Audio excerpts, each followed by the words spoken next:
तकरीबन तय सी है। रस्मी तौर से तुसी कह सकते हो कि बीजेपी ज्वाइन कर रहे ने परनीत कौर पटियाला तो मौजूदा समय MP ने कांग्रेस की टिकट दे उत्ते 2019 च इलैक्शन जित्ती। कैप्टन अमरिंदर सिंह की पत्नी ने कैप्टन अमरिंदर सिंह ऑलरेडी पहुंच चुके ने। जे आपां गल करिए बीजेपी दे विच सुनील जाखड़ कांग्रेस का बहुत बड़ा चेहरा रहे ने मौजूदा समय है ने। पंजाब बीजेपी के प्रधान तरुण चुग एक बड़ा नाम है देश की सियासत विच। बीजेपी का विजय रूपानी नजर आ रहे हैं इंचार्ज ने पंजाब बीजेपी के, तो उन्होंने वालों वेलकम किया गया परनीत कौर का। एक रस्मी तौर पर तुसीं कह सकते हो क्योंकि कैप्टन अमरिंदर सिंह ने विजय पहले ही क्लीयर कर दिता कि इलैक्शन परनीत कौर ही लड़नगे। तो देखते हैं कि कुछ कहते। परनीत कौर जी आज भारतीय जनता पार्टी में प्रवेश किया है उन्होंने। मैं मानता हूं कि परनीत कौर जी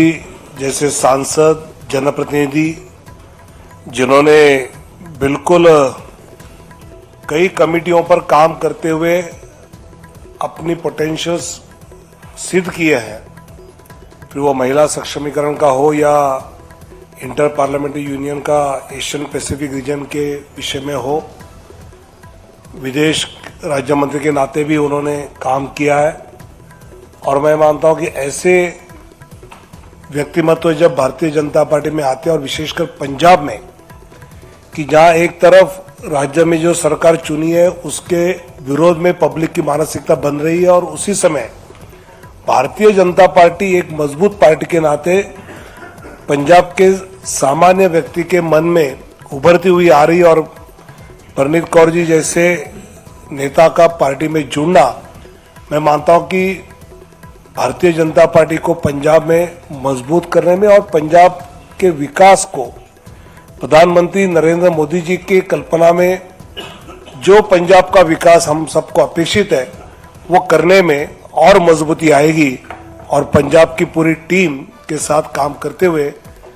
मैं ये मानता हूं कि और मजबूत पंजाब भी होगा और भारतीय जनता पार्टी भी होगी। हम उनका स्वागत करते हैं। धन्यवाद आदरणीय तावड़े जी। मेरा आग्रह है आदरणीय परनीत कौर जी से कि मीडिया के साथियों को संबोधित करें।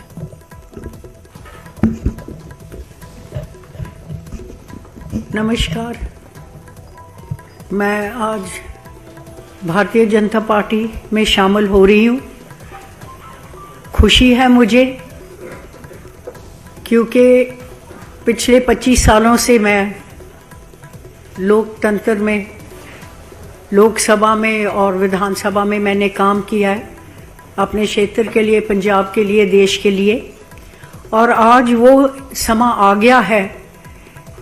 जिसमें सबको एकत्र होके जो सबसे बढ़िया हमारे देश को देश में विदेशों में ऊंचा कर सके, तरक्की हो सके, जो हमारे बच्चों का जो कल है उसको बेहतर बना सके, वो देखकर मोदी जी जो भारतीय जनता पार्टी के मुखी हैं अपनी सारी टीम के साथ, और हमारे प्रधानमंत्री रहे हैं पिछले लगभग 10 सालों के लिए,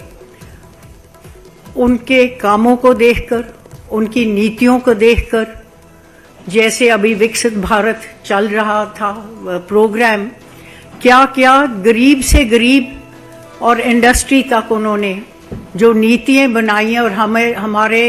जो आगे लेके गए हैं हमारे देश को,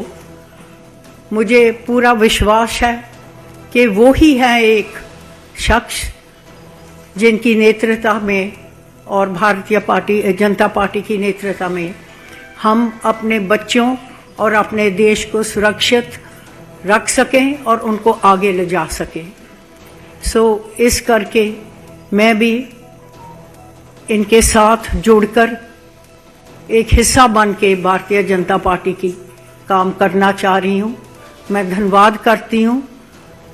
नरेंद्र मोदी जी का, नड्डा जी का, सारी पूरी भारतीय जनता पार्टी की टीम का, भारतीय जनता पार्टी की परिवार का, कि मुझे आज इनके साथ एक हिस्सा बनकर काम करने का मौका मिल रहा है। बहुत बहुत धन्यवाद। सभी पत्रकार साथियों का बहुत बहुत धन्यवाद। ਪ੍ਰੀਤ ਕੌਰ ऑफिशियल तौर ਦੇ ਉੱਤੇ ਬੀਜੇਪੀ ਦੇ ਵਿੱਚ ਸ਼ਾਮਲ ਹੋ ਚੁੱਕੇ ਨੇ ਔਰ ਪਾਰਟੀ ਦੇ ਵਿੱਚ ਹਾਲਾਂਕਿ ਇੱਕ ਤਰੀਕੇ ਨਾਲ ਪਹਿਲਾਂ ਹੀ ਜੀ ਉਹ ਸ਼ਾਮਲ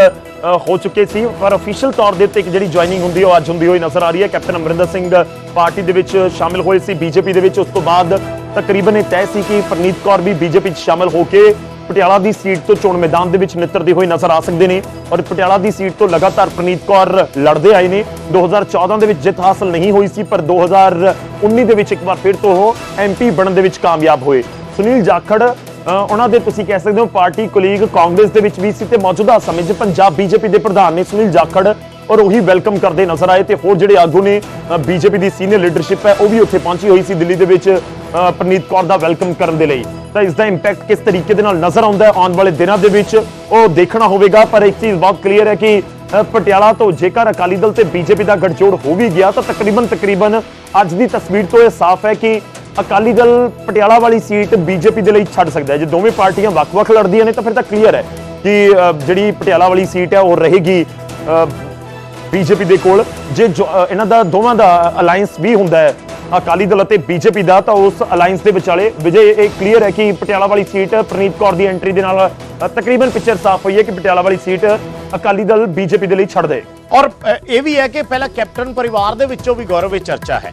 ਕਿ ਉਹ ਉੱਥੇ ਕੈਪਟਨ ਦੇ ਬੇਟੀ ਜੈਇੰਦਰ ਕੌਰ ਜਾਂ ਫਿਰ ਪ੍ਰਨੀਤ ਕੌਰ ਹੀ ਲੜਨਗੇ ਔਰ ਪ੍ਰਨੀਤ ਕੌਰ ਨੂੰ ਬੀਜੇਪੀ 'ਚ ਸ਼ਾਮਿਲ ਕਰਾਉਣ ਦਾ ਸੰਕੇਤ ਇਹ ਵੀ ਹੈ ਕਿ ਪ੍ਰਨੀਤ ਕੌਰ ਹੀ ਪਟਿਆਲਾ ਤੋਂ ਜਾਂ ਬੀਜੇਪੀ ਚਾਹ ਰਹੀ ਹੋਵੇ ਕਿ ਪ੍ਰਨੀਤ ਕੌਰ ਹੀ ਲੜਨ ਕਿਉਂਕਿ ਵੱਡਾ ਚਿਹਰਾ ਨੇ ਜਿਵੇਂ ਆਪਾਂ ਚਿਹਰਿਆਂ ਦੀ ਸਿਆਸਤ ਦਾ ਜ਼ਿਕਰ ਕਰ ਇੱਕ ਸਟੇਟਮੈਂਟ ਸੀ ਉਹਨਾਂ ਨੇ ਕਿਹਾ ਸੀ ਕਿ ਪ੍ਰਨੀਤ ਕੌਰ ਲੋਕ ਸਭਾ ਲੜਨਗੇ ਜੈਇੰਦਰ ਕੌਰ ਦੇ ਲਈ ਉਹਨਾਂ ਨੇ ਕਿਹਾ ਕਿ ਅਸੀਂ ਉਹਨਾਂ ਨੂੰ ਵਿਧਾਨ ਸਭਾ ਚ ਉਤਾਰਾਂਗੇ। ਤਾਂ ਪਟਿਆਲੇ ਵਾਲੀ ਸੀਟ ਦੇ ਲਈ ਜੈਇੰਦਰ ਕੌਰ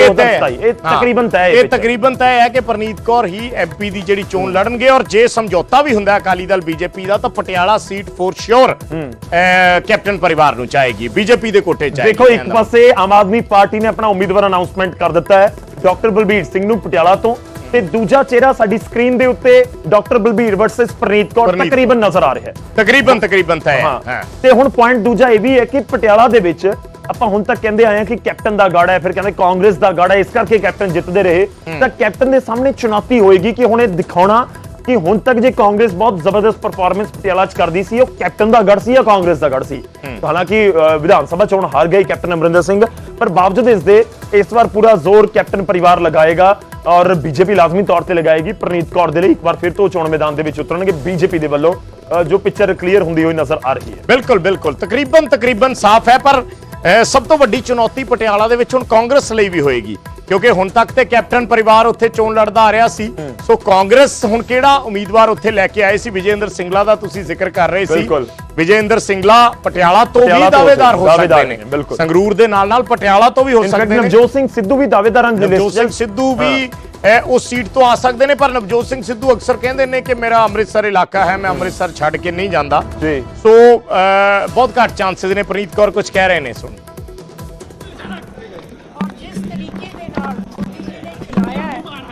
ਉਹ ਮੈਨੂੰ ਪੂਰੀ ਯਕੀਨ ਹੋ ਰਿਹਾ ਹੈ ਕਿ ਅਸੀਂ ਆਪਣੇ ਸੂਬੇ ਵਧੀਆ ਕੰਮ ਕਰ ਸਕਾਂਗੇ। ਬੀਜੇਪੀ ਜਿਸ ਤਰੀਕੇ ਨਾਲ ਪੰਜਾਬ ਦੇ ਵਿੱਚ ਚੱਲ ਰਹੀ ਹੈ ਤੁਹਾਨੂੰ ਲੱਗਦਾ ਹੈ ਕਿ ਖਾਸ ਤੌਰ ਤੇ ਕਿਸਾਨੀ ਘੋਲ ਚੱਲਿਆ ਕਿਸਾਨ ਘੋਲਾਦੇ ਨੇ ਉਹਨਾਂ ਹਾਲਾਤਾਂ ਦੇ ਵਿੱਚ ਬੀਜੇਪੀ ਵਾਸਤੇ ਸਫ਼ਰ ਸੌਖਾ ਹੋਏਗਾ? ਦੇਖੋ ਸਿਆਸਤ ਹਰ ਵਕਤ ਲੜਾਈ ਦੀ ਮੈਦਾਨ ਹੁੰਦਾ ਹੈ ਖਾਸ ਕਰਕੇ ਜਦ ਚੋਣਾਂ ਆਉਂਦੀਆਂ ਨੇ ਤਾਂ ਚੋਣਾਂ ਆਉਣ ਦਿਓ ਅਸੀਂ ਆਪਣਾ ਪੱਖ ਰੱਖਾਂਗੇ ਔਰ ਜੋ ਵੀ ਵਧੀਆ ਕੰਮ ਹੋਏ ਨੇ ਉਹ ਅੱਗੇ ਲੈ ਕੇ ਜਾਵਾਂਗੇ ਫਿਰ ਲੋਕ ਤੁਲਨਾ ਕਰਕੇ ਵੋਟ ਪਾਣਗੇ। ਤੁਸੀਂ ਲੜੋਗੇ ਪਟਿਆਲਾ ਤੋਂ? ਜੋ ਹਾਈ ਕਮਾਂਡ ਕਹੂਗਾ ਮੈਂ ਕਰੂੰਗੀ। ਦੇਖੋ 25 ਸਾਲ ਕਾਂਗਰਸ ਦੇ ਨਾਲ ਕੰਮ ਕੀਤਾ ਹੈ